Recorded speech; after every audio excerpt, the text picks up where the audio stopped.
চলুন আজ আমরা ভগবদ্গীতার এক অসাধারণ অধ্যায় ডুব দিই। এর নাম বিভূতি যোগ, মানে ঈশ্বরের দিব্য ঐশ্বর্যের যোগ। এই অধ্যায়টা আমাদের শেখায় কিভাবে এই সীমিত জগতের মধ্যেই সেই অসীম সত্তা নিজেকে প্রকাশ করেন। কুরুক্ষেত্রের বিশাল যুদ্ধের ময়দানে দাঁড়িয়ে অর্জুনের মনে একটা প্রশ্ন জেগেছিল, একটা খুব সাধারণ কিন্তু খুব গভীর প্রশ্ন।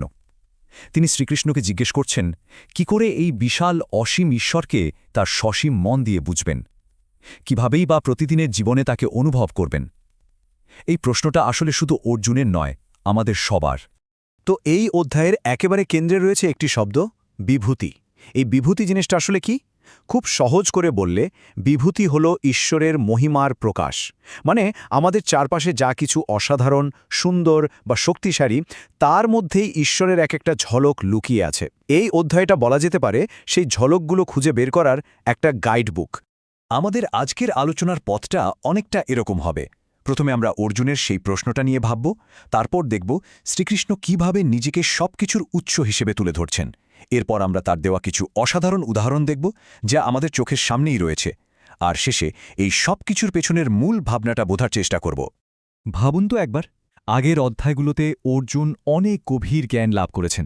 তিনি বুঝতে পারছেন যে ঈশ্বর সব জায়গায় আছেন, কিন্তু এত বড় একটা ধারণা একজন সাধারণ মানুষ হিসেবে তিনি সেটাকে ধরবেন কি করে? তাই তিনি একটা সহজ প্র্যাকটিক্যাল উপায় জানতে চাইছেন। আসলে অর্জুন শুধু একটা লিস্ট চাননি, তিনি জানতে চেয়েছিলেন কিভাবে, কোন চোখে দেখলে এই প্রতিদিনের জীবনে ঈশ্বরকে অনুভব করা যায়। এটা শুধু জানার আগ্রহ নয়, এটা আসলে ঈশ্বরের সাথে একাত্ম হওয়ার একটা গভীর আকাঙ্ক্ষা। তাই তো তিনি বলছেন, তোমার কথা যতই শুনছি আমার তৃষ্ণা আরও বেড়ে যাচ্ছে। চলুন এবার দেখি শ্রীকৃষ্ণ কিভাবে উত্তর দিচ্ছেন অর্জুনের এই গভীর প্রশ্নের উত্তরে। তিনি কিন্তু সরাসরি একটা তালিকা দেওয়া শুরু করেননি। তিনি প্রথমে একটা ভিত্তি তৈরি করলেন, বোঝালেন যে এই যে এত রূপ, এত বৈচিত্র্য, এর উৎসটা আসলে কোথায়। আর এটাই হলো সেই ভিত্তি, ভগবদ্গীতার 10ম অধ্যায়ের 8 নম্বর শ্লোক। এক কথায় বলতে গেলে এটাই পুরো অধ্যায়ের মূল কথা। শ্রীকৃষ্ণ এখানে খুব স্পষ্টভাবে বলছেন, এই মহাবিশ্বের যা কিছু আছে, চেতন, জড়, ভালো, মন্দ, সব কিছুর উৎস তিনি। সব কিছু তার থেকে শুরু হয়। এর মানেটা কিন্তু শুধু এটা নয় যে আমি সব বানিয়েছি। এর আসল মানে হল সবকিছুকে দেখার একটা নতুন দৃষ্টিভঙ্গি। যখন আমরা বুঝতে পারি যে একটা ছোট্ট ফুল, একটা বিশাল নদী বা একজন মহান মানুষ সবাই একই ঐশ্বরিক উৎস থেকে আসছে, তখনই আসল দেখাটা শুরু হয়। এই ভিত্তিটা স্থাপন করার পর শ্রীকৃষ্ণ এবার অর্জুনের প্রশ্নের সরাসরি উত্তরে আসছেন। তিনি উদাহরণ দিয়ে দেখাতে শুরু করছেন যে আমাদের চোখের সামনেই তিনি কিভাবে রয়েছেন, কোথায় তাকে খুঁজে পাওয়া যাবে। আর তিনি শুরু করছেন একদম বিশাল মহাজাগতিক উদাহরণ দিয়ে, যাতে আমরা তার প্রকাশের ব্যাপ্তিটা বুঝতে পারি। আর এই উদাহরণগুলো কি অসাধারণ, তাই না? তিনি বলছেন, আদিত্যদের মধ্যে তিনি বিষ্ণু, জ্যোতিষ্কদের মধ্যে সবচেয়ে উজ্জ্বল যে সূর্য, সেটা তিনি, দেবতাদের রাজা ইন্দ্রও তিনি।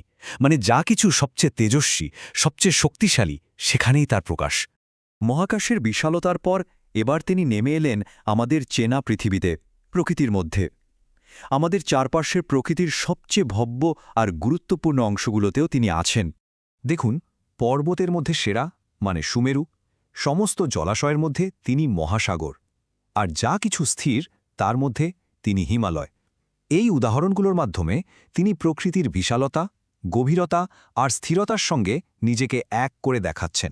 প্রকৃতির পর এবার তিনি জীবজগৎ আর মানুষের সমাজের দিকে আসছেন। দেখাচ্ছেন যে বিভিন্ন প্রাণী আর মানুষের শ্রেষ্ঠ গুণ বা ভূমিকার মধ্যেও তিনিই বর্তমান। রুদ্রদের মধ্যে শিব, পশুদের মধ্যে সিংহ, এগুলো তো শ্রেষ্ঠত্বের প্রতীক। কিন্তু সবচেয়ে চমকে দেওয়ার মতো কথাটা হলো পাণ্ডবদের মধ্যে তিনি অর্জুন। ভাবা যায়, শ্রীকৃষ্ণ সরাসরি অর্জুনকে বলছেন, তোমার ভেতরের যে সেরা গুণটা, যে বীরত্ব, সেটাও আমি। এটা অর্জুনের জন্য একটা দারুণ ব্যক্তিগত বার্তা ছিল। ব্যাপারটা শুধু জীব বা জড়বস্তুর মধ্যে সীমাবদ্ধ নেই। দেখুন, তিনি ধারণা বা চেতনার মধ্যেও রয়েছেন। সমস্ত শব্দের মধ্যে তিনি পবিত্র ওমকার। জ্ঞানের মধ্যে শ্রেষ্ঠ যে জ্ঞান, অর্থাৎ আত্মজ্ঞান, সেটাও তিনি। এমনকি তিনি নিজেই বলছেন, তিনিই সমস্ত সৃষ্টির শুরু, মধ্য এবং শেষ। তো এতক্ষণ ধরে আমরা একটা লম্বা তালিকা দেখলাম, কিন্তু আসল প্রশ্ন হলো এই তালিকার উদ্দেশ্যটা কি? শুধুই কি এগুলো মুখস্থ করা? না, আসল উদ্দেশ্য হলো এর পেছনের মূল নীতিটা বোঝা। এই শ্লোকেই আসল রহস্যটা লুকিয়ে আছে। এখানে শ্রীকৃষ্ণ তার দৃষ্টিভঙ্গিটা একটু বদলে দিচ্ছেন। তিনি শ্রেষ্ঠ থেকে সরে এসে উৎসের কথায় ফিরে যাচ্ছেন। তিনি বলছেন তিনি শুধু শ্রেষ্ঠ জিনিসগুলোই নন, তিনি আসলে সবকিছুর বীজ, মানে তাকে ছাড়া কোনো কিছুর অস্তিত্বই সম্ভব না। আর ঠিক এই কারণেই আগের তালিকাটা সম্পূর্ণ নয়, ওটা ছিল শুধু কয়েকটা উদাহরণ, মনকে একটা ট্রেনিং দেওয়ার মতো, যাতে আমরা সব কিছুর মধ্যেই তাকে দেখতে শিখি। তিনি নিজেই বলেছেন, আমার এই দিব্য বিভূতির কোনো শেষ নেই। আর এটাই হল বিভূতি যোগের একদম সার কথা, এই ৪১ নম্বর শ্লোক। আমাদের চারপাশে যখনই আমরা সুন্দর, শক্তিশালী বা অসাধারণ কিছু দেখি, যা আমাদের মনকে ছুঁয়ে যায়, আমাদের অবাক করে, বুঝতে হবে সেটা সেই পরম সত্তারই একটা ছোট্ট স্ফুলিঙ্গ বা ঝলক। তাহলে পুরো বিষয়টা যদি আমরা কয়েকটা ধাপে দেখি, ব্যাপারটা খুব সহজ। প্রথমত, এটা বিশ্বাস করা যে সবকিছুর উৎস একজনই। দ্বিতীয়ত, চারপাশে যা কিছু শ্রেষ্ঠ তা চিনতে শেখা।